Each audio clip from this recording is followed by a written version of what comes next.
এটা হচ্ছে আরাকান আর্মির জন্য একটা প্রথম টেস্ট, এবং আমরা অপেক্ষা করছি এই পরীক্ষায় তার উত্তীর্ণ হতে পারছেন না। আমাদের স্বার্থে আমরা সার্বভৌম রাষ্ট্র, যার সাথে ইচ্ছা তার সাথে আমরা কথা বলবো।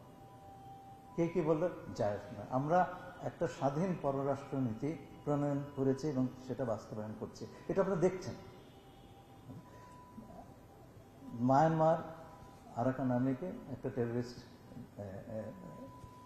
এন্টিটি হিসাবে ডিক্লেয়ার করেছে, কিন্তু তারাও তো কথা বলছে। হ্যাঁ, তারা তো সিজফায়ারের কথা বলছে, তাই না? আর একটা জিনিস বিবেচনায় রাখতে হবে, আমাদের বর্ডারের উপরে তো এখন কন্ট্রোলটা হচ্ছে আরাকান আর্মির।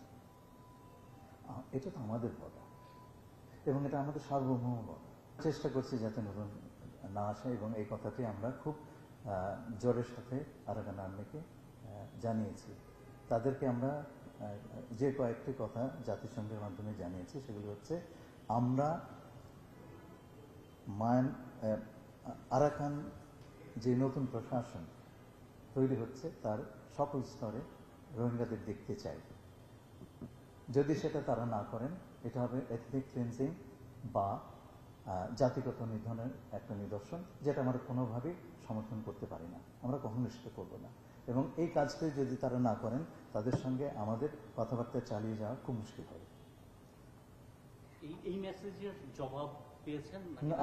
আমরা প্রশ্ন করেছি, জবাব পেলে তখন আমরা বিচার বিবেচনা করে দেখব কি ধরনের জবাব পাচ্ছি।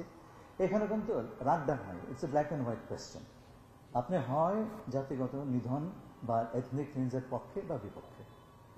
আমরা এই ধরনের জাতিগত নিধন কোনোভাবে সমর্থন করি না, এটা পৃথিবীতে যে কোনো জায়গাতে।